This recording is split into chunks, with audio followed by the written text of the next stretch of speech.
असुर कुमार। इस असुर कुमार में हम ये देखते हैं, देखो थोड़ी सी सामान्य रूप से चर्चा करते हुए इस विषय को आगे बढ़ाएंगे। पहली बात यह है कि स्वर्ग के देव, नरक के जीव, मनुष्य गति एवं तिर्यंच गति, ये चार गतियों में जीव पाए जाते हैं। इन चार गतियों में जीवों की जैसी पर्याप्तियां होती है, जो जो इंद्रिय वाले जीव होते हैं उस अपेक्षा से उनकी पर्याप्तियों की भी चर्चा की जाती है। जैसे पर्याप्तियों की चर्चा की जाती है, वैसे वैसे उनके प्राणों की भी चर्चा की जाती है। बृहद द्रव्य संग्रह नाम का ग्रंथ है। इस ग्रंथ में जीव के 10 प्राणों की चर्चा की। जैसे जैसे इंद्रिय हो वैसे वैसे उसके प्राण होते हैं। मूल 4 प्राण इंद्रिय, आयु, श्वासोच्छ्वास और बल। 5 प्रकार की इंद्रिय, 3 प्रकार का बल, आयु और श्वासोच्छ्वास, ये जीवों के 10 प्राण होते हैं। देखो द्रव्य संग्रह में तो स्पेशली इसके बारे में गाथा बताई कि जीव व्यवहार से 10 प्राणों से जीता है और निश्चय से अपने चेतन प्राण से जीता है। ये कौन से जीव की चर्चा है? अरे चारों गतियों में होने वाले प्रत्येक जीव की ये चर्चा है। निर्वाण प्राप्त हुए उन जीवों को छोड़ो, बाकी सभी संसारी जीवों की ये चर्चा है। निश्चय से अपने चेतन प्राण से जीता है और व्यवहार से वो 10 प्राणों से जीता है। अब इन 10 प्राणों में मैंने अभी बताया मूल 4 प्राण इंद्रिय, आयु, श्वासोच्छ्वास और बल। इन 4 प्राणों के उपभेद करो तो 5 इंद्रिय, 1 आयु, 1 श्वासोच्छ्वास और 3 बल, ऐसे 10 प्राणों की चर्चा आती है।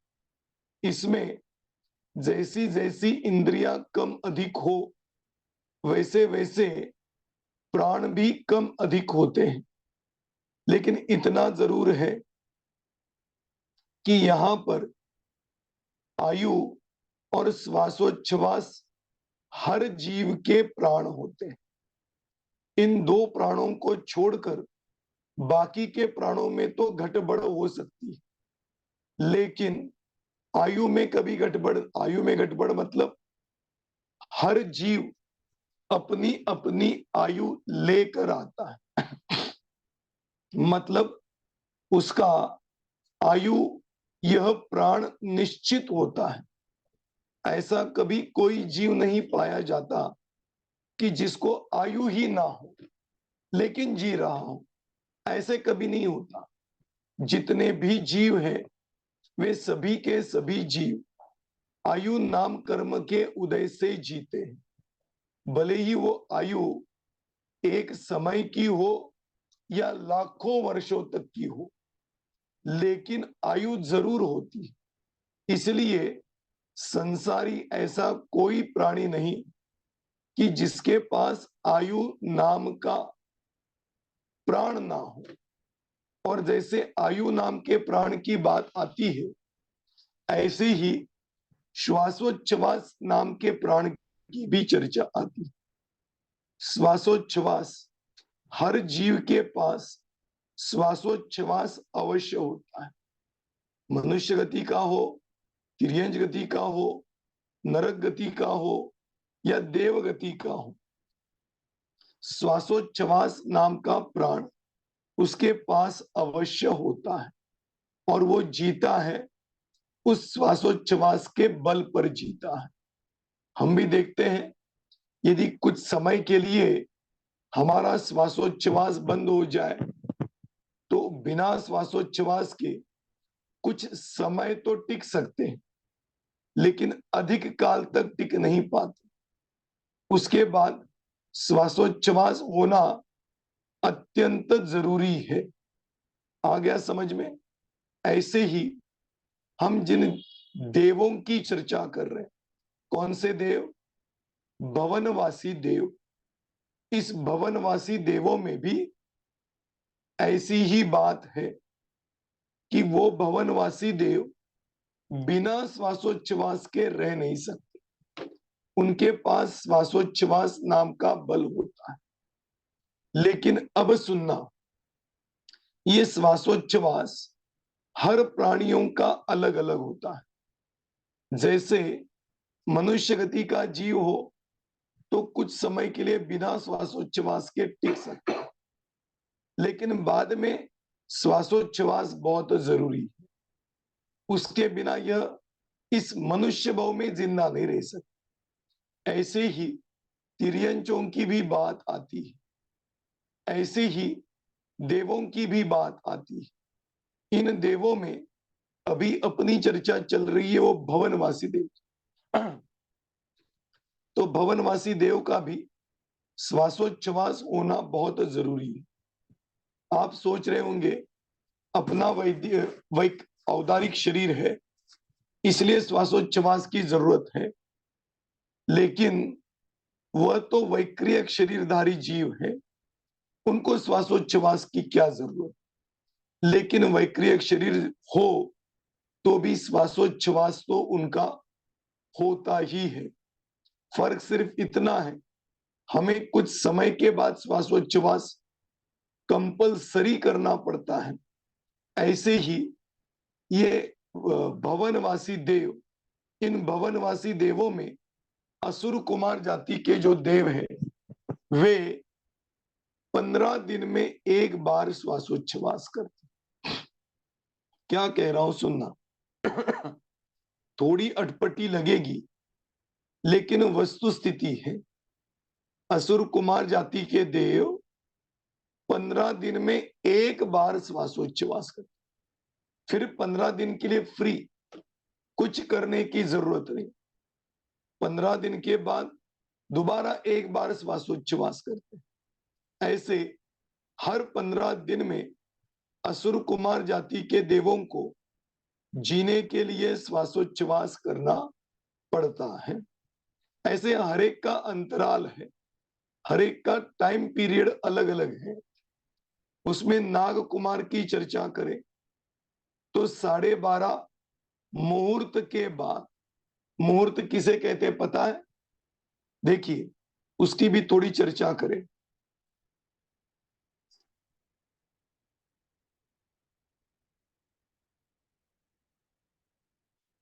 ये आपके सामने चार्ट दिखाई दे रहा है, दिखाई दे रहे ना, अक्षर नहीं दिखाई दे रहे।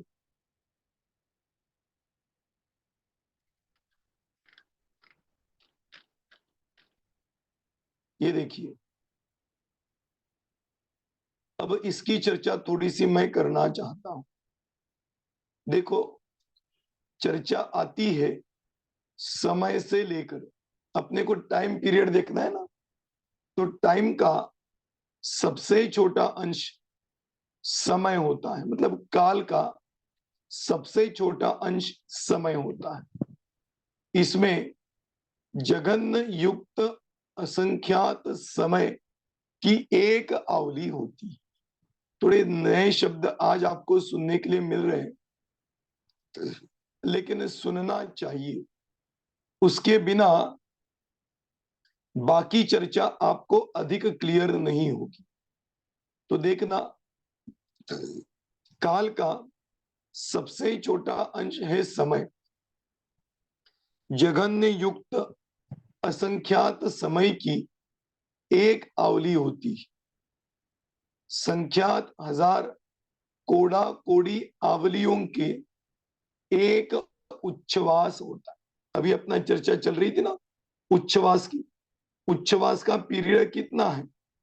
तो बताया संख्यात हजार गुना कोड़ा कोड़ी, करोड़ इंटू करोड़, मतलब संख्यात इंटू हजार इंटू करोड़ इंटू करोड़ इतनी आवलियों का एक श्वासोच्छ्वास होता। मतलब सोचो, आप एक श्वास ले रहे हो, उसमें इतनी आवलियां हो गई। अब इतनी आवलियों को जघन्य युक्त असंख्यात समय से गुना करोगे तो एक श्वासोच्छ्वास इतने समय का होता है। मतलब सोचो, ऐसे तो हम मानते हैं कि श्वासोच्छ्वास का पीरियड सबसे कम होता है। जब भी किसी डॉक्टर के पास जाओगे तो डॉक्टर पहले आपकी नाड़ी चेक करेगा और फिर पूछेगा आपको क्या हो गया, क्योंकि एक अच्छे व्यक्तियों की नाड़ियों का धड़कने का पीरियड सेम है। कुछ विशिष्ट कालावधि में इतनी बार नाड़ी धड़कनी चाहिए, हृदय धड़कना चाहिए, ये नियम है। और वो धड़कता है ना, वो श्वासोच्छ्वास के कारण धड़कता है। तो एक श्वासोच्छ्वास में संख्यात हजार, करोड़ इंटू करोड़ आवलियां होती। अब आगे चलना, श्वास सात उच्छ्वास का एक स्तोक होता है। सात स्तोक का एक लव होता है। 48.5 लव का 24 मिनट अर्थात एक घड़ी होती। और 2 घड़ियों का 48 मिनट मतलब एक मुहूर्त होता है। क्या समझ में आया? आया कुछ समझ में? मतलब समय से लेके शुरू करो तो वो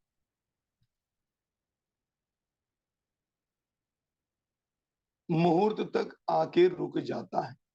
मतलब ये समझ के चलना कि जघन्य युक्त असंख्यात समय हर बार गुणा करते जाओ तो उतने समय का मुहूर्त होता है।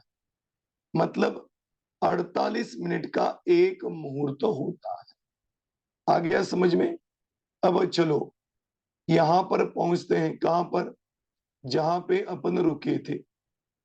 क्या कहा था? 12:30 मुहूर्त में, मतलब 48 इंटू 12:30, इसको गुणा करने के बाद वो जो पीरियड आएगा उतने पीरियड में नाग कुमार देव एक बार श्वासोच्छ्वास करता है।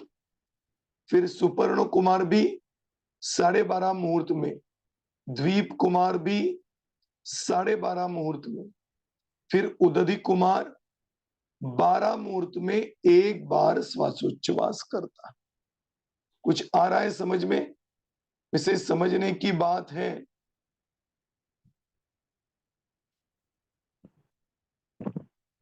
देखिए, फिर स्तनित कुमार 12 मुहूर्त में। मुहूर्त मतलब समझ लेना, जब भी आप तिलोय पन्नति, त्रिलोक सार, लोक प्रज्ञप्ति आदि ग्रंथों का अध्ययन करोगे तो ये टाइम पीरियड में हमेशा आने वाला पीरियड है। तो कहते हैं उदधि कुमार 12 मुहूर्त में एक बार श्वासोच्छ्वास करता है। स्तनित कुमार 12 मुहूर्त में, विद्युत कुमार 12 मुहूर्त में, दिक कुमार 7.5 मुहूर्त में, अग्नि कुमार 7.5 मुहूर्त में, वायु कुमार 7.5 मुहूर्त में। ऐसे ये भवनवासी देवों के 10 कुमारों के भेद है। ये 10 कुमार इतने इतने टाइम पीरियड में एक बार श्वासोच्छ्वास अवश्य करते हैं। और फिर इसके अलावा इनके उपभेद हमने देखे थे। क्या? सामायिक, त्रायस्त्रिंश, पारिषद आदि देव जो है ना, इन देवों का भी श्वासोच्छ्वास उन इंद्रों के हिसाब से होता है। मतलब असुर कुमार जाति का जो परिवार होगा वो परिवार 15 दिन में एक बार श्वासोच्छ्वास करेगा। आ गया समझ में? और फिर आगे नाग कुमार के 12.5 मुहूर्त, सुपर्ण द्वीप के 12.5 मुहूर्त, ये सब उनके परिवारों के साथ जोड़ना। परिवार कहता हूं तो आपको याद तो आ रहा है ना कि असुर कुमार में इंद्र, प्रतींद्र, त्रायस्त्रिंश, पारिषद, आत्मरक्ष, लोकपाल, अनिक, प्रकीर्णक, अभियोग्य और किलविशिक, ये हो गया असुर कुमार जाति के देवों का परिवार। ऐसे ही नाग कुमार का, सुपर्ण कुमार का, ये समझ के चलना। परिवार कहते ही वो सब आ गए। तो ये जो इंद्रों के श्वासोच्छ्वास का पीरियड बताया, उस कुमारों के परिवार में उतने दिन के लिए श्वासोच्छ्वास की बात आती है। अब थोड़ा सा आगे भी यहां पर चार्ट में बताया है, समझ लेना। देव 1000 वर्ष आयु वाले हैं, वो 7 श्वासोच्छ्वास के पीरियड के अंदर दोबारा श्वासोच्छ्वास करते हैं। अब ये जब मैं पढ़ रहा था तो मुझे भी थोड़ा जंबल हुआ था, आपको भी कुछ समझ में अधूरा सा आया होगा। क्या कह रहा हूं देखो, देवों में हर एक की आयु अलग अलग है। इसमें कुछ हीन जाति के देव या अन्य देव भी होते हैं जिनकी आयु 1000 वर्ष की होती, और कुछ देव ऐसे हैं जो एक पल्ले की आयु वाले होते। ये ऊपर बताए, इनकी आयु तो मैं अभी आपको बताने वाला हूं। अभी आयुओं की चर्चा नहीं की। कौन से? असुर कुमार आदि देवों के आयु की चर्चा नहीं की, वो मुझे करनी है। लेकिन इसके अलावा भी जो देव भवनवासी होते हैं कि जिनकी आयु 1000 वर्ष की होती, वे जीव 7 श्वासोच्छ्वास के पीरियड में एक बार श्वासोच्छ्वास करते। मतलब क्या? अब इस चार्ट को देखेंगे तो आपको समझ में आ जाए। देखो,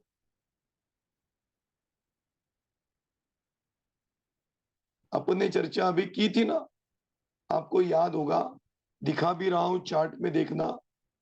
जघन्य युक्ता संख्यात समयोग की एक आवली, संख्यात 1000 कोड़ा कोड़ी आवली का एक श्वासोच्छ्वास।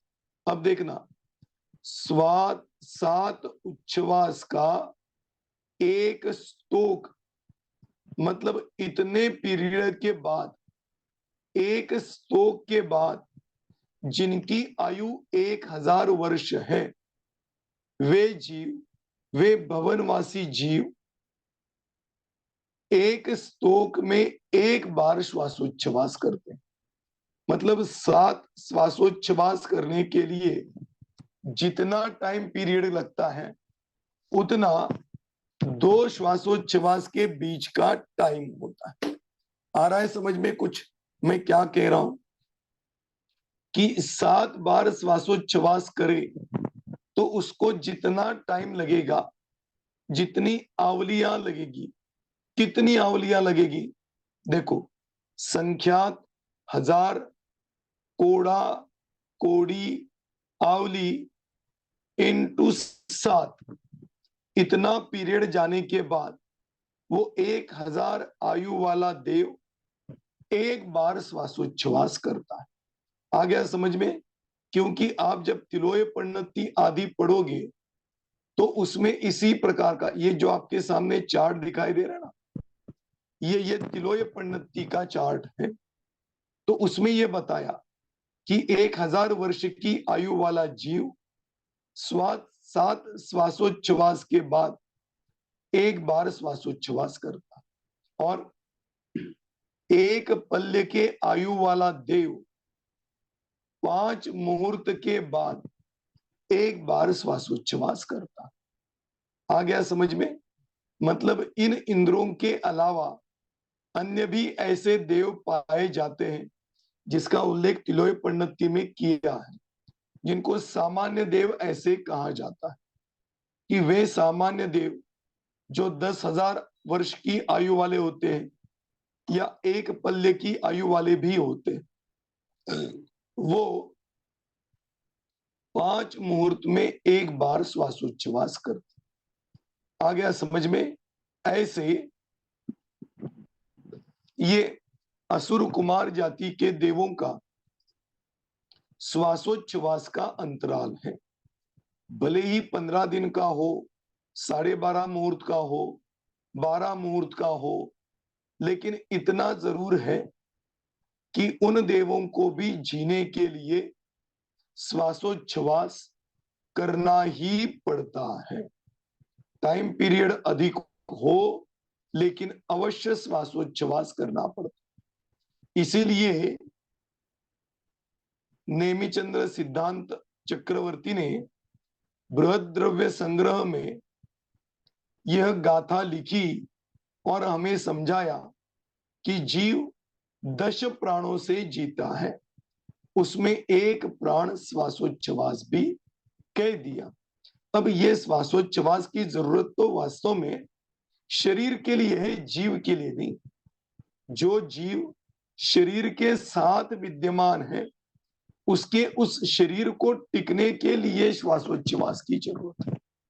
लेकिन शरीर को छोड़ के यदि हम उस जीव मात्र की चर्चा करें तो जीव को श्वासोच्छ्वास की जरूरत नहीं है। जीव तो अपने चेतन प्राण से जीता है। जीता है नहीं, जिया, जी रहा है और आगे भी जिएगा। तीनों काल में वो यदि जिंदा है तो एकमात्र अपने चेतन प्राण से जिंदा है, और वो चेतन प्राण उसका कभी नष्ट नहीं होता, कभी खत्म नहीं होता, कभी रुकता नहीं, कभी ठहरता नहीं, बल्कि अखंड रूप से जीव के साथ परिवर्तित होता रहता है। इसीलिए हम कहते हैं कि जीव अनादि अनंत है, क्योंकि अनादि अनंत रहने के लिए इस जीव का चेतन प्राण उसके साथ होता है, और शरीर के साथ उतना ही टिकता है जितना उसके साथ श्वासोच्छ्वास होता है। श्वासोच्छ्वास खत्म हो जाए, रुक जाए, तो जीव को शरीर का त्याग करना पड़ता है। आ गया समझ में? तो ये श्वासोच्छ्वास का अंतराल भवनवासी देवों का होगा। अब देखो, आहार, आहार, स्वर्ग के देव भी आहार करते हैं, ये समझना। बस फर्क इतना है कि हम आहार अलग पद्धति से करते हैं और वो जीव आहार अलग पद्धति से।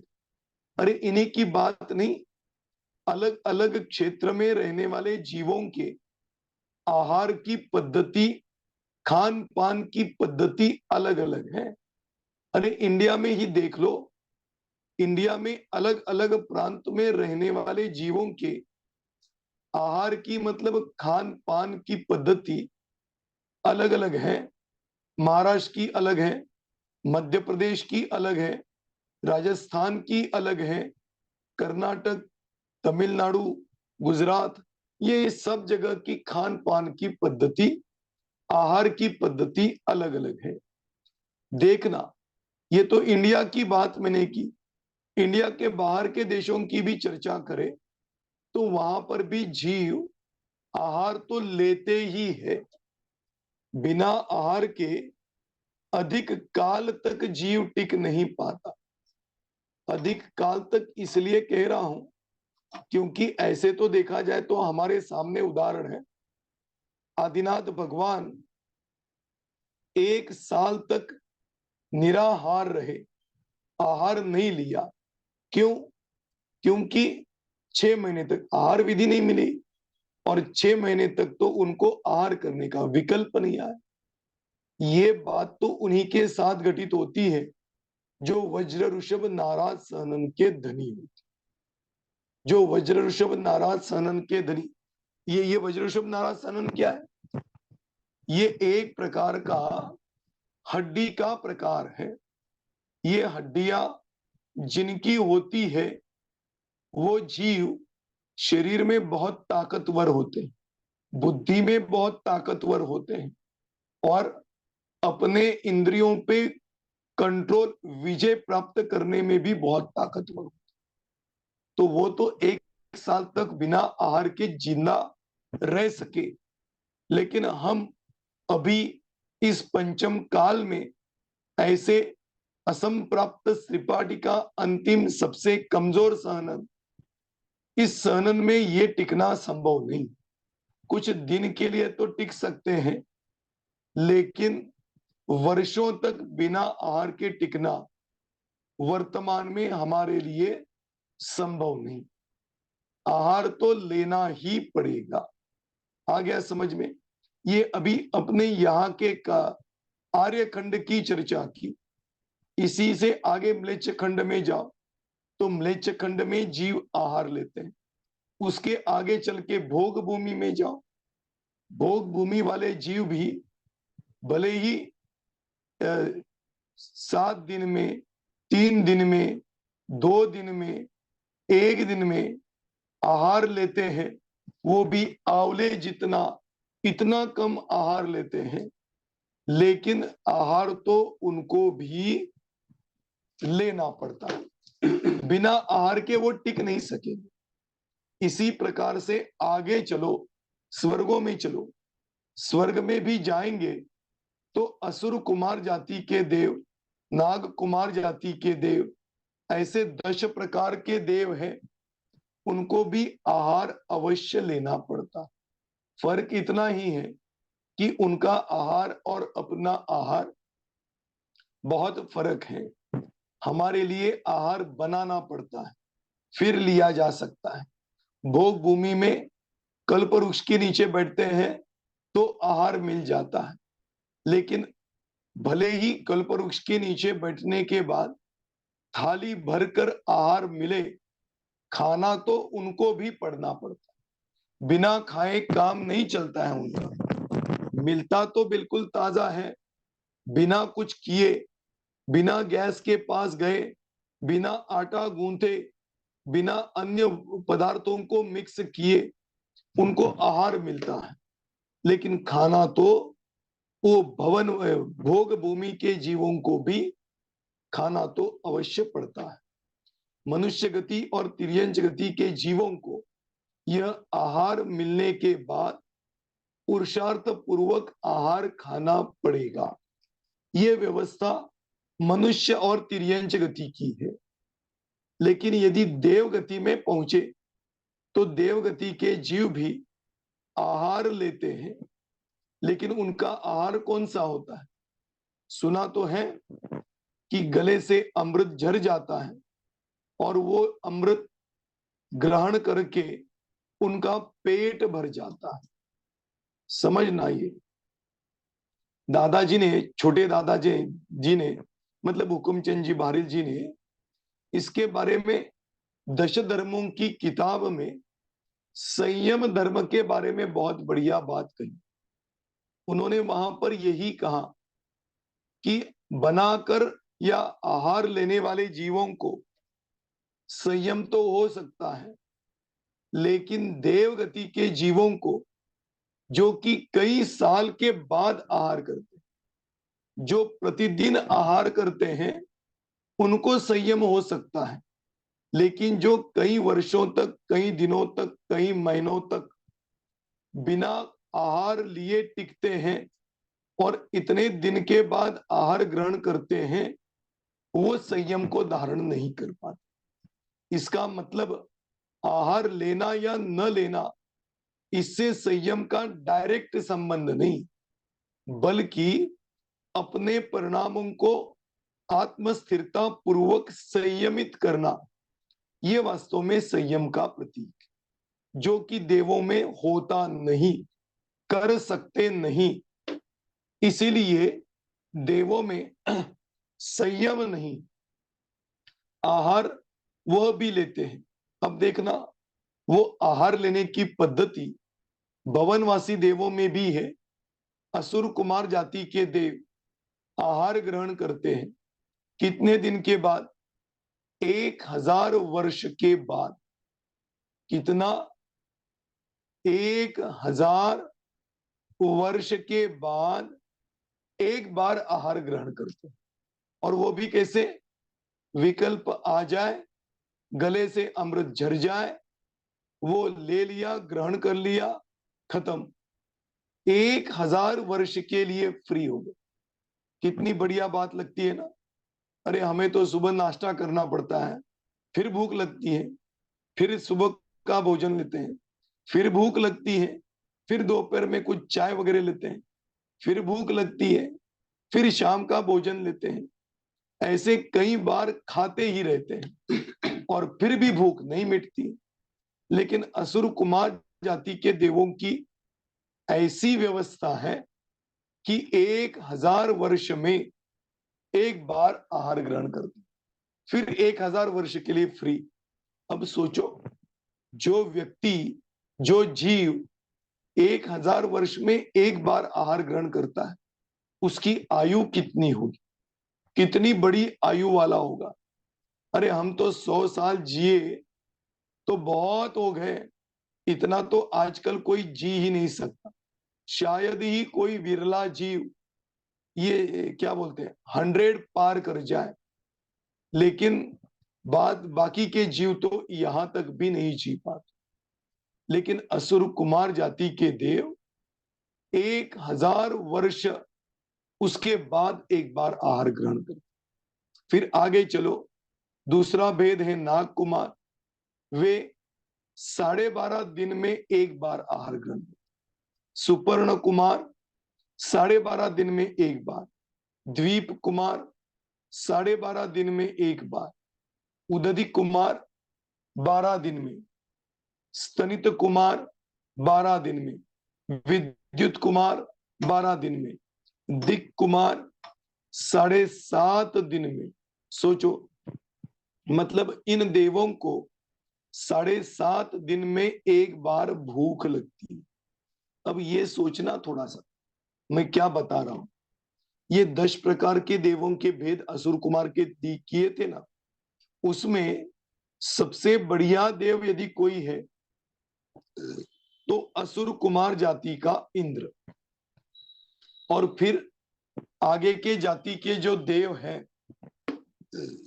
वे पुण्य की अपेक्षा हीन होते हैं। इन देवों का पुण्य हीन होता है। भले ही इसमें भी इंद्र आदि होते हैं, लेकिन इन इंद्रों के पुण्य बिल्कुल हीन होते हैं।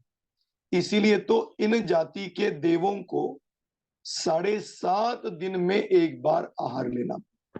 अब सोचो, हम दिन में कितनी बार खाते हैं, तो हमारा तो कितना हीन पुण्य होगा। क्योंकि अधिक पुण्यवान जीवों को आहार भी कम लेना पड़ता है और ताकत अधिक होती है, और हीन पुण्यशाली जीवों को आहार अधिक लेना पड़ता है और ताकत बड़ी कमजोर हो जाती। आ गया समझ में? ये पुण्य की हीनता है। अपन तो समझते हैं, अरे इस का पंचम काल में कितनी बढ़िया बढ़िया सुविधा मिल गई है। पहले तो चूल्हे को जलाना पड़ता था, फिर चूल्हे के सामने बैठकर उस गर्मी में भोजन करना बनाना पड़ता था, और फिर नीचे बैठकर क्या बोलते पाटा पे बैठकर फिर भोजन करना पड़ता था। अभी तो कितनी बढ़िया सुविधा है, गैस है। अरे गैस तो छोड़ो, अभी तो इलेक्ट्रिक सिगड़ी आ गई, ओवन वगैरह आ गए, इसमें हम भोजन बना लेते हैं और बढ़िया टेबल पे बैठ के खाते हैं। और हम ये सोचते हैं कि हमारे पुण्य का उदय अधिक है। लेकिन ये समझना, ये सब सुविधा मिल रही है, ये हीन पुण्यशाली जीवों को मिलती है। अरे अधिक पुण्यशाली होते तो आहार जैसा दोषपूर्ण कार्य करना ही नहीं पड़ता, लेकिन करना पड़ रहा है। ये अपनी हीनता है। यही यहां पर पता चलता है कि दिक कुमार जाति के देव 7.5 दिन में एक बार भोजन करते, फिर अग्नि कुमार 7.5, वायु कुमार 7.5, और सामानिक त्रायस्त्रिंश आदि परिवार देव अपने अपने इंद्रवत भोजन करते हैं। मतलब असुर कुमार जाति के देवों का जो परिवार होगा वो 1000 वर्ष के बाद आहार लेगा। नाग कुमार 12.5 दिन में, उदधिक कुमार आदि 12 दिन में, और दिक कुमार आदि इनका परिवार भी 7.5 दिन में एक बार भोजन करेगा। फिर अन्य जो देव है उसमें 1000 वर्ष वाले देव जिनकी आयु 1000 वर्ष है वे 2 दिन में एक बार, और एक पल्य की आयु वाले देव 5 दिन में एक बार भोजन करते हैं। आ गया समझ में? ये इस प्रकार से ये भवनवासी देवों के आहार की और श्वासोच्छ्वास की चर्चा यहां पर हमने की। अब थोड़ा आगे चलते हैं। इन असुर कुमार आदि देवों के वर्ण, शरीर का वर्ण बताया। आज सुबह ही प्रवचन में यह विषय आया था कि देव, उसमें भी भूत पिशाच। हम तो ये सोचते हैं कि भूत पिशाच मतलब कोई विचित्र आकृति वाले देव, लेकिन ये मत सोचना। देवगति का हर जीव समचतुरस्र संस्थान वाला होता है। शरीर से बहुत सुंदर, आकृति बहुत सुंदर होती है। अब ये शरीरधारी देव असुर कुमार आदि देवों के जो 10 भेद है, इनके वर्ण भी फिक्स है। और असुर कुमार जाति का देव कृष्ण वर्ण वाला होता है, मतलब काले वर्ण वाला होता है। हम तो ये सोचते हैं कि यदि गोरा चिट्टा हो तो बहुत बढ़िया, और काला हो तो यार मजा नहीं आता है। काले को कोई पसंद नहीं करता, लेकिन गोरे को हर कोई पसंद करता है। ये समझना कि ये काला हो चाहे गोरा हो, लेकिन इनके शरीर का तेज इतना बढ़िया होता है, इतना सुंदर होता है कि वर्ण भले ही कृष्ण हो, लेकिन दिखने में बहुत सुंदर दिखाई दे। ये समझना, वर्ण के ऊपर सुंदरता अवलंबित नहीं, बल्कि उनका आकार, उनका तेज, उनकी आभा, इसके ऊपर उनका सौंदर्य अवलंबित। हर जीव का, उनका ही नहीं, मनुष्य गति के जीवों में भी समझना, भले ही काला हो, लेकिन शरीर यदि तेजोमय है, आभा बढ़िया सुंदर है, तो ये काला कलूटा व्यक्ति भी बहुत अच्छा। मुझे बताओ, ये जन्मा हुआ छोटा बच्चा होता है, थोड़ा सा बड़ा हो जाता है, बढ़ता है, और यदि जब बढ़ता है तो भले ही काला हो, लेकिन वो छोटा सा लड़का हमें बहुत अच्छा लगता, बहुत प्रिय लगता है। क्यों? क्योंकि बचपन में उसके शरीर पर तेज बहुत अच्छा होता, इसलिए भले ही वर्ण कृष्ण हो, लेकिन सुंदर शरीर होती। काल श्याम वर्ण मतलब कालेपन में थोड़ा सा कम, श्याम वर्ण और थोड़ा कम, फिर श्याम वर्ण, वैसा ही काल श्याम मतलब थोड़ा सा कालापन अधिक, फिर बिजली सम। ये समझना, विद्युत कुमार जाति का जो देव है उसका शरीर बिजलीवत, मतलब ना सफेद ना पीला, ऐसा बिजलीवत उसका शरीर होता है। फिर दिक कुमार का श्यामल, श्यामल मतलब सावला वर्ण। अग्नि कुमार का अग्निवत, मतलब अग्नि का जैसे तेज वर्ण होता है, वैसे इस अग्नि कुमार जाति के देव का वर्ण होता। और वायु कुमार, उसका वर्ण नील कमल जैसे होता है। आ गया समझ में? इस प्रकार से इन देवों के वर्ण भी फिक्स है, और उस जाति के, मतलब उनके परिवार के देवों के वही वर्ण होते हैं। आ गया समझ में? इसलिए अग्नि कुमार, वायु कुमार, ये अग्नि कुमार का तो इसलिए बता रहा हूं, आप अपने छोटे छोटे या जवान बच्चों को पूछना कि जैसे एवेंजर्स में एक आता है फ्लैश, वो आपको इसलिए बता रहा हूं, जब चर्चा होगी आप समझना। वो क्या है, वहां पर उन्होंने वो अग्नि कुमार का, बिजली का एक प्रतीक बनाया है, और यहां पर उसी प्रकार से अग्नि कुमार जाति के देवों का वर्ण बताया। आ गया समझ में? तो ऐसे हर जीव के, हर कुमारों के वर्ण यहां पर फिक्स होते हैं, और उनके परिवारों के भी वैसे ही वर्ण होते हैं। अब देखना आगे उनकी चर्चा है, ये चर्चा यहां पर समझना क्या बता रहा हूं, ये थोड़ी सी चर्चा करते हैं। देखो, ये असुर कुमार, नाग कुमार, सुपर्ण कुमार आदि कुमार है, भवनवासी देव है। इनकी गति, गति मतलब इनके जाने का स्थान, मतलब ये ऊर्ध्व रूप से गमन करे तो कहां तक जा सकते, और अधो रूप से गमन करे तो कहां तक जा सकते। अभी तो अपने को यहां पर ऊर्ध्व रूप से गमन की चर्चा करनी है। वो यहां पर इस प्रकार से, देखो,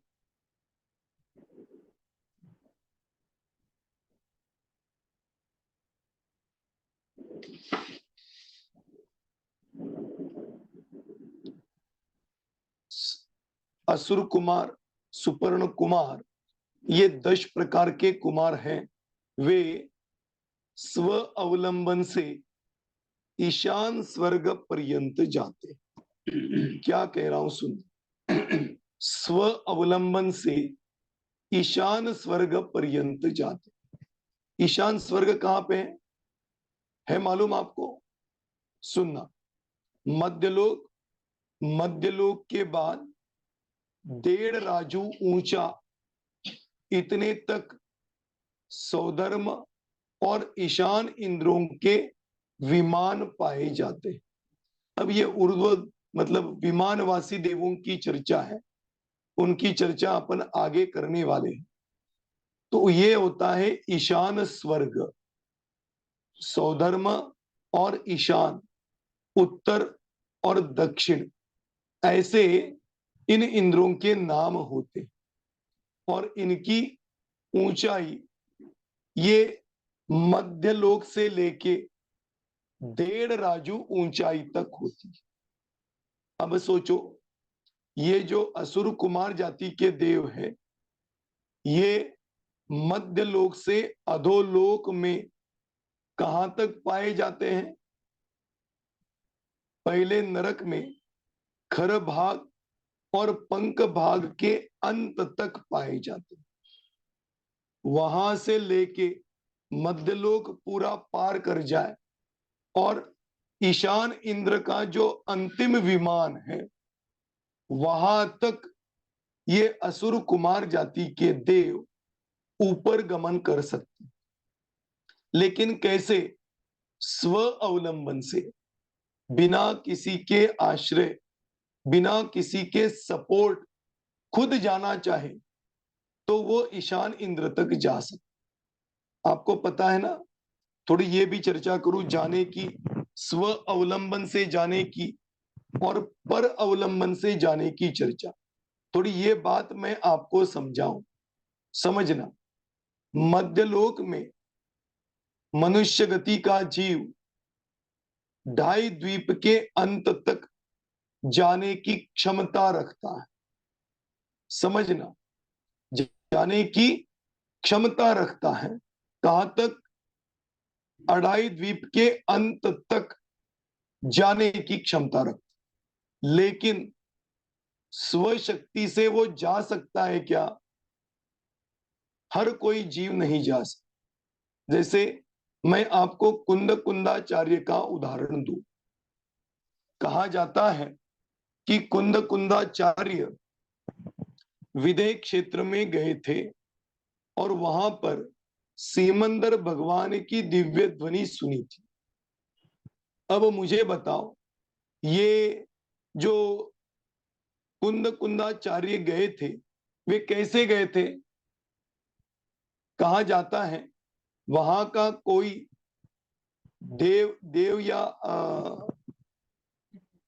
विद्याधर ये आए थे और इनको यहां से वहां तक लेके गए थे, और फिर वहां जाने के बाद उन्होंने दिव्य ध्वनि सुनी। इसको कहते हैं पर आलंबन। कोई अपने को लेके जाए, इसको कहते हैं परावलंबन। और स्व अवलंबन, बिना किसी के मदद के, बिना किसी के सहारे स्वयं की शक्ति से जाना, इसको कहते हैं स्वावलंबन। तो यहां पर कहते हैं स्व अवलंबन से ये भवनवासी आदि 10 कुमार ईशान स्वर्ग तक जा सकते हैं। और देखो आगे, पर अवलंबन से अच्युत स्वर्ग पर्यंत जा सकते हैं। पर अवलंबन से अच्युत स्वर्ग कहाँ है? ये 16 स्वर्ग है ना, 16 स्वर्गों का अंतिम स्वर्ग वो है आरण और अच्युत। इन 16वें स्वर्ग तक ये पर अवलंबन से जा सकते। अब मेरा प्रश्न ये है कि क्या अच्युत स्वर्ग के ऊपर भी किसी के सहारे से जा सकते हैं क्या? तो नहीं जा सकते। बस अधिक से अधिक उनकी, जैसे मनुष्य गति के जीवों की अधिक से अधिक जाने की मर्यादा 2.5 द्वीप के अंत तक है। इसके बारे में तो पद्म पुराण में कहानी भी आती है।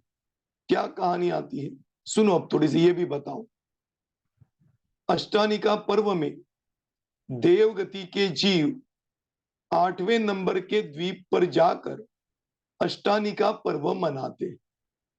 एक बार रावण अपनी छत पे खड़ा था और एक स्वर्ग के देव को गमन करते हुए देखा, जाते हुए देखा, तो उसको लगा हम भी चले। उसको याद आ गया कि अभी अष्टानिका पर्व चल रहा है और ये देव अष्टानिका पर्व के लिए 8वें नंबर के द्वीप पर जा रहा। तो उसको उसके भी भाव बन गए, वो भी सोचने लग गया चलो मैं भी चलूं। तुरंत उसने अपना पुष्पक विमान बुलाया और पुष्पक विमान में विराजमान हो गया। ये पता है ना आपको कि रावण के पास एक बहुत सुंदर, बहुत शक्तिशाली ऐसा पुष्पक नाम का विमान था, जिसमें बैठकर वो जो इच्छा करता था, जिस दिशा में जाने की इच्छा करता था, उस दिशा में वो विमान गमन करता। पद्म पुराण में तो ये कहानी आती है, जब रावण को राम ने मारा, लक्ष्मण ने मारा और विजय प्राप्त की, वहां उसके राज्य में चले गए, तो वहां से अपनी राजधानी में वापस उसी पुष्पक विमान पे बैठकर आए थे। ये सब कहानियां पद्म पुराण में आपको पढ़ने के लिए मिलेगी। तो वो रावण अपने पुष्पक विमान में विराजमान हो गया और उसने दिशा फिक्स की और आदेश दिया चलो इस दिशा में। तो वो पुष्पक विमान आगे बढ़ा, बढ़ते बढ़ते जम्बूद्वीप पार गया, लवण समुद्र पार कर गया, धातकी खंड पार किया, कालोदधी समुद्र पार किया, पुष्कर अर्धद्वीप पार किया। पार करते करते करते करते पुष्करार्ध द्वीप के अंत में पहुंच गया, जहां पर मानुषोत्तर पर्वत पाया जाता, और अपने आप उसका विमान वहीं पर अटक गया। वो बार बार सोचे चलो आगे चलो आगे, लेकिन विमान आगे नहीं जा सकता। उसको शुरुआत में समझ में नहीं आया, अरे मेरा विमान किसने रोका, इतनी हिम्मत किसमें कि जो मेरा विमान रोके। लेकिन बाद में जब नीचे देखा तो नीचे उसको मानुषोत्तर पर्वत दिखाई दिया और उसके अकृत्रिम जिनालय दिखाई दिए। आपको पता है ना, मानुषोत्तर पर्वत के ऊपर भी अकृत्रिम जिनालय पाए जाते हैं। तो उसने नीचे देखा, अकृत्रिम जिनालय था।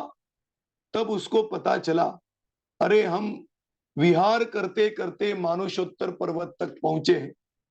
अब इस मानुषोत्तर पर्वत के आगे कोई जीव जा नहीं सकता। कौन सा? मनुष्य गति का कोई जीव नहीं जा सकता। इसलिए वो फिर वहां से वापिस लौट आया। आ गया समझ में? इसी प्रकार से ये भवनवासी देव भी परावलंबन से अच्युत स्वर्ग तक, मतलब 16वें स्वर्ग तक ऊपर जा सकते हैं। इसके आगे वे जा ही नहीं सकते।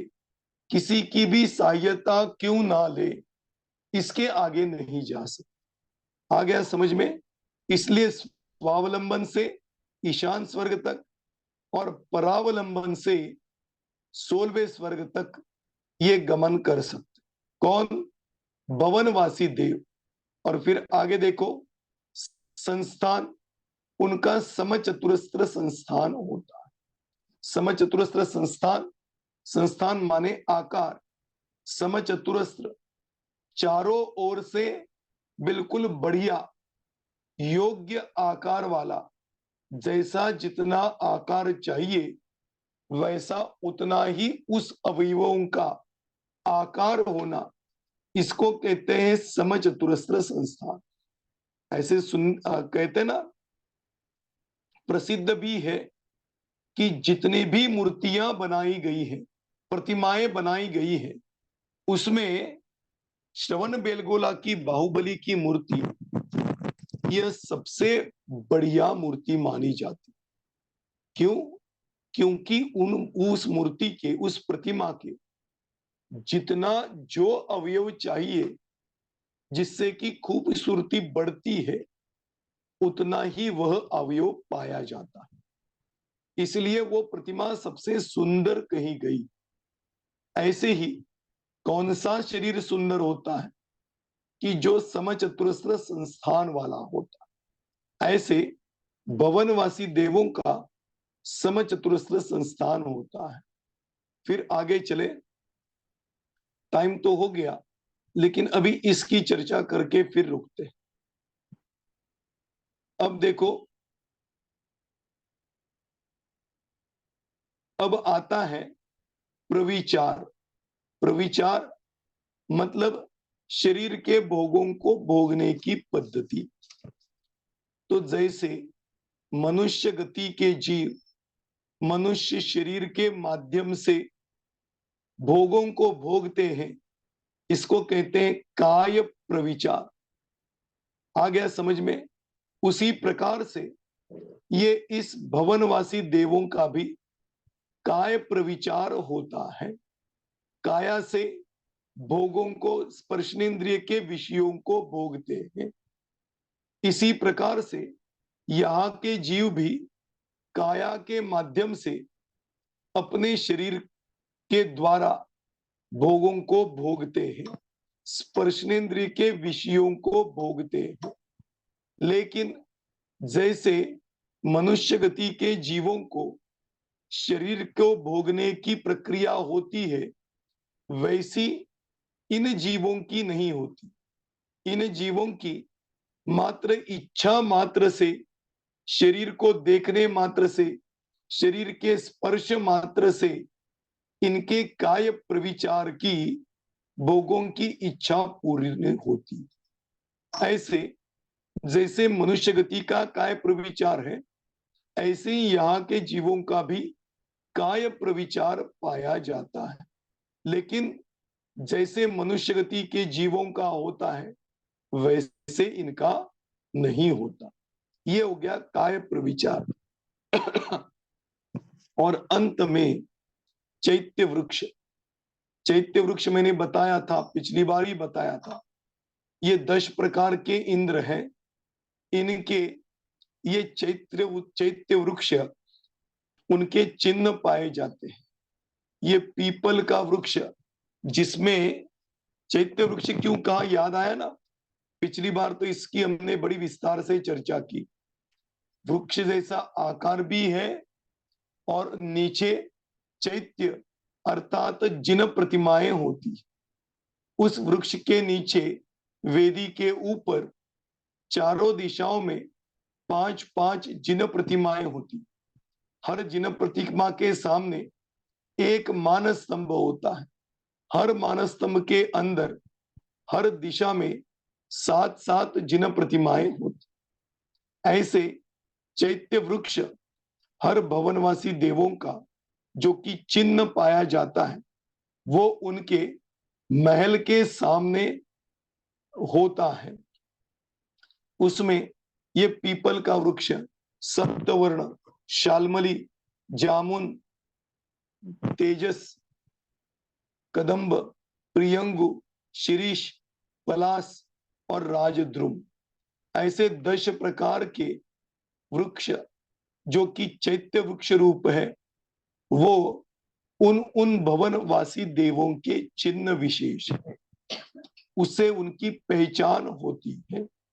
ऐसे ये भवनवासी देवों के आहार, विहार, श्वासोच्छ्वास आदि की चर्चा यहाँ पर हमने की और उसको समझा। ये भवनवासी देवों के इस प्रकार की पद्धतियां इस भवनवासी देवत्व में पाई जाती है। ऐसे भवनवासी देवों की चर्चा है। अब इसके अलावा भी इन भवनवासी देवों की देवियों की चर्चा है।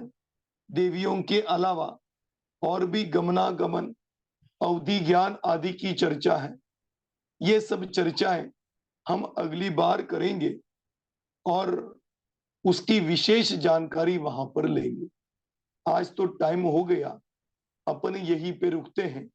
ऐसे भवनवासी देवों का आहार, श्वासोच्छ्वास, शरीर का आवरण, ऊर्ध्व गमन, उसके बाद संस्थान, प्रविचार और उनके चिन्ह विशेष वृक्ष, चैत्य वृक्ष, इन सब की चर्चा आज हमने यहाँ पर बड़ी विस्तार के साथ की। अगली बार इसी के आगे का विषय लेंगे। आज अपन यहीं पर रुकते हैं। अब यदि किसी को कोई प्रश्न हो तो आप पूछ लीजिए।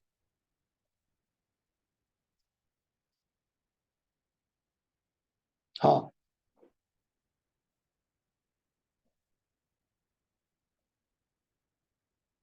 ये मिरीकर मैडम है, आपको अनम्यूट कर लीजिए।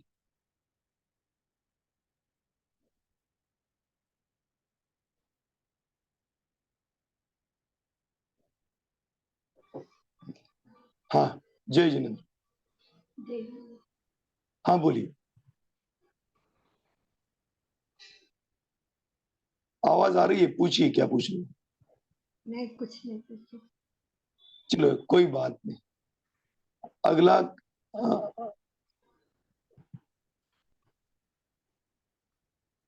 राजेंद्र जी, अनम्यूट कीजिए आप। जय जिनेन्द्र पंडित जी, आवाज आ रही है? आ रही। सब दो छोटी सी उत्सुकता आई है। हाँ। जैसे कि आपने बताया कि ये भवनवासी देव परालंबन से 16वें सर्ग तक जा सकते हैं। हाँ। मेरा अभी तक ये बिल्कुल ठीक ही बात होगी, परंतु मेरा ये इंप्रेशन था कि शायद गलत इंप्रेशन था कि चारों गति के जीव एक गति से दूसरे गति में नहीं जा सकते यदि ये देवगति है। परंतु यदि 16 सर्ग तक जा सकते हैं तो उनको वापिस आना पड़ता है। एक बार अरे गए सुनिए, 16वें सर्ग। हाँ जी, सुनिए मेरी बात। पहली जी। बात तो ये जाते नहीं है, इनकी ये हाँ, क्षमताएं बताई गई। अच्छा अच्छा, आ गया। क्षमता जी तो देखिए, अभी तो ये जी। बात है कि इन स्वर्गों की भी, स्वर्ग के देवों की भी क्षमता बताई जाए। जी वो ये बताई जाएगी कि जी ये अपना जो जम्बू द्वीप है ना, उस जी जम्बू द्वीप के उखाड़, जमीन से उखाड़े इतनी क्षमता इस भवनवासी देवों के इंद्रों में होती, जी असुर कुमार जाति के देव में होती। कितना? जी ये जम्बू द्वीप उखाड़ कर फेंके, या जी जम्बू द्वीप में होने वाले जीवों को पाल सके, या जम्बू द्वीप में होने वाले जीवों की हिंसा कर सके, सभी जीवों की, इतनी ताकत इनमें होती है। लेकिन ये कभी ऐसा नहीं करते। ये इसी प्रकार से 16 स्वर्ग तक जाने की क्षमता होती है, लेकिन जाके वहां पर बैठ नहीं सकते। आ गया समझ जी में? जी जी। ठीक, चलिए। यानी पर पंचम काल के अंत में जब प्रलय आएगा, तो ये हाँ, प्रलय करने का काम ये भवनवासी जीव करते हैं कि वो होना ही होना है? होना ही होना है, ये देव नहीं करते। देव नहीं करते। हाँ सर दूसरा प्रश्न छोटा सा है। आपने हाँ आवली, समय, मुहूर्त वगैरह सब बताया, उसमें समय शब्द नहीं मिला, तो मैं ये मानूं कि समय आवली से भी छोटा है, समय आवली से भी छोटा है। हाँ, बिल्कुल है ना, वो तो दिखा है ना। ये देखिए, मैं फिर एक हाँ, बार बताता। वहां मुझे समय नहीं जघन्य, दिखा। अच्छा, हाँ हाँ, है, ठीक है जघन्य युक्त असंख्यात समय। आ सर। गया समझ ये में? मुझे समझ में आ गया। एक सेकंड के लिए आप स्क्रीन ऑन रखना, फोटो ले रहा हूँ, 1 मिनट में फोटो ले लेता हूँ। आप हाँ स्क्रीन ऑन रखना सर। हाँ, ठीक है। 1 मिनट में फोटो ले ही रहा हूँ। हाँ, ले लिया सर, आप निकाल दीजिए। ले लिया। ठीक है। और कोई प्रश्न? नहीं सर, जय जिनेन्द्र। चलिए, जय जिनेन्द्र। अब आगे कुलभूषण जी, अनम्यूट कीजिए। हाँ, जय जिनेन्द्र सर। जय जिनेन्द्र। हाँ, एक सवाल ये लिखा है कि संख्यात हजार कोड़ा कोड़ी अवधि इक्वल टू एक उच्छवास होता है। बराबर। ये उच्छवास का परिमाण जो है, ये भरत क्षेत्र के मनुष्य का है या हर जीव का उच्छवास का समय उतना ही है? देखिए, एक सामान्य कथन है, ये ऐसा कोई स्पेशली नहीं कि भरत क्षेत्र के जीव का ही। ये एक सामान्य कथन है जो कि सामान्य रूप से चारों गतियों में लगेगा। यानी हर जीव को उच्छवास को उतना ही समय लगता है जितना मनुष्य को, उतना ही त्रियंच, उतना ही देवों लगेगा, के जीव को भी उच्छवास करना। बिल्कुल सही है। अच्छा, ठीक है, ओके। चलिए। और आगे उत्पल जी, अनम्यूट कीजिए। जय जिनेन्द्र सर। जय जिनेन्द्र, बोला। सर, सवाल है कि आपने कहा था कि वज्र ऋषभ सहन हाँ, चौथे का होता है, तो ये सभी जीवों का होता है या जैसा आपने बताया? देखिए, वज्र ऋषभ नाराज सहनन, ये हड्डी का प्रकार, ठीक है ना? तो सबके साथ शायद मेरे बोलने में कुछ हो गया तो मेरे को याद नहीं, अभी मैं देखूंगा। लेकिन यदि स्वर्ग के देवों को मैंने वज्र ऋषभ नाराज सहनन गलती से बोला हो इस क्लास में, नहीं, सुनाई दे रहा है ना आपको? हाँ हाँ, सुनाई देता है, मगर आपने ऐसा नहीं कहा था कि देवों का होता है। हाँ, मैं वही बता रहा था कि देवों में वज्र ऋषभ नाराज सहनन नहीं होता है, नहीं। लेकिन समचतुरस्र संस्थान अवश्य होगा, क्योंकि वज्र ऋषभ नाराज सहनन ये हड्डी का प्रकार है और वो औदारिक शरीर में पाया जाता है। बिल्कुल। ठीक है, हम्म। अब पूछिए, अभी मेरे दिमाग से वो बात क्लियर हो। तो अभी मेरा सवाल था कि जो आपने कहा था कि चौथे काल में हाँ तीर्थंकरों का वज्र ऋषभ होता है, तो वो सभी जीवों, सिर्फ तीर्थंकरों का है, बाकी जीवों का, मतलब कर्म के ऊपर निर्भर करता है क्या? आयु कर्म के हाँ, ऊपर? नहीं, आयु कर्म के ऊपर नहीं, वो नाम कर्म के ऊपर निर्भर होता है, हम्म। और वो भी हर जीव का अलग अलग होता है। तीर्थंकरों का होता है इसका मतलब उनके राज्य में जितने भी होंगे वो सब वज्र ऋषभ नाराज सहनन के धनी होंगे, ऐसा नहीं। वो तो जिनके उस प्रकार के कर्म का उदय होता है उनका वैसा सहनन होता है। अभी पंचम काल की बात आती है तो असम प्राप्त श्रीपाटिका और कीलित सहनन वाले जीव पाए जाते हैं, उसके ऊपर के जीव अभी पाए नहीं जाते। तो वो तो जैसे हमने कर्म बांधे वैसे वैसे उनको उस प्रकार के हड्डियों के प्रकार की प्राप्ति हो जाती। ठीक है। और दूसरा सवाल, हाँ कि जैसा आपने कहा था कि आहार लेते हैं ये जो हाँ झटका है, तो ये हाँ जैसे जैसे जीवों का आहार, मतलब कोई कोई अभी फॉर एग्जांपल आपने कहा था कि 1000 साल में कोई 7.5 दिन में आहार लेता है, तो वो आहार सेम ज्यादा हो सकता है हमारे पहले काल में, दूसरे काल में और तीसरे काल में, चौथे, तो आहार का डिफरेंस वहां पे भी होता है क्या? देखिए, इसका उल्लेख या पढ़ने में तो नहीं आया, लेकिन मैं इतना कह सकता हूं कि हर देवों का मतलब असुर कुमार है, फिर विद्युत कुमार है, इनके आहार में कम अधिकपना हो सकता है, इसका कोई उल्लेख नहीं। इसलिए उल्लेख हो तो भी मेरे पढ़ने में नहीं आया अभी तक। तो ये क्या कहते हैं, दृढ़ता पूर्वक नहीं कह सकता कि कम ज्यादा ही होगा, लेकिन हो सकता है, इतना अवश्य कहता हूं। ठीक है। हाँ, जय जिनेन्द्र। जय जिनेन्द्र। अब ये क्या, मदन लाल कासलीवाल जी, आप अनम्यूट कीजिए।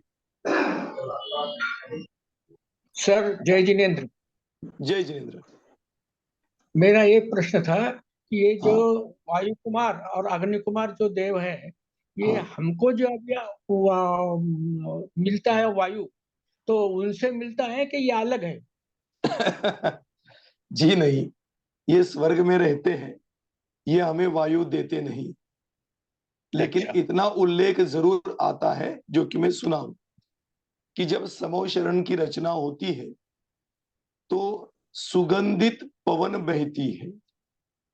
हाँ हाँ हाँ ये हाँ, काम अच्छा वायु कुमार जाति के देव करते हैं।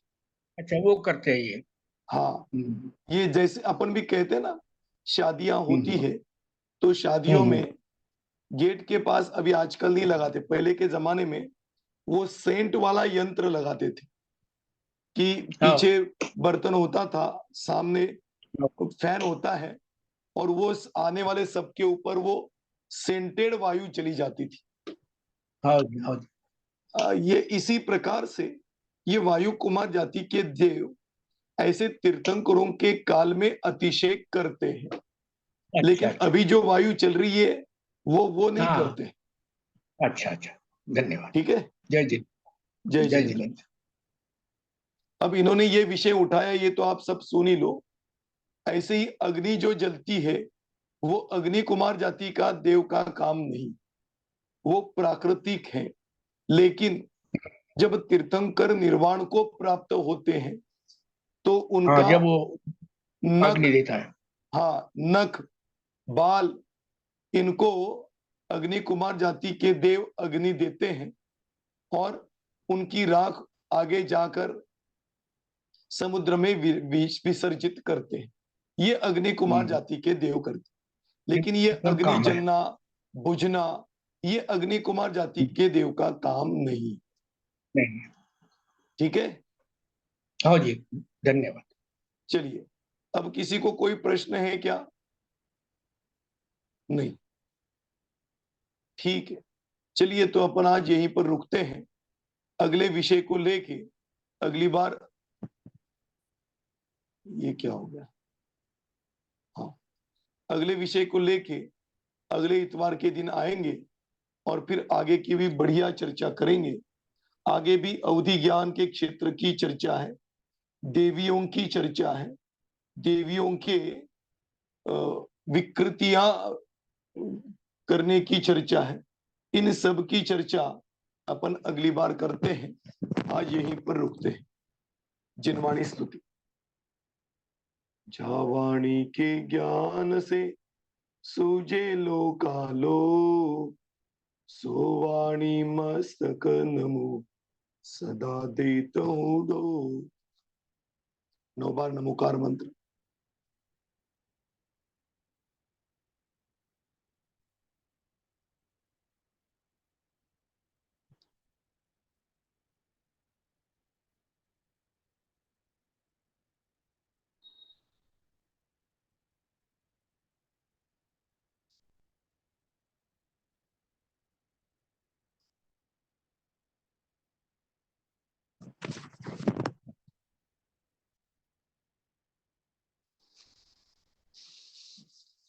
जय बोलो जिनवाणी माता की जय। चलिए आज यहीं पे रुकते हैं, फिर अगली बार मिलेंगे। तब तक के लिए सबको सादर जय जिनेंद्र।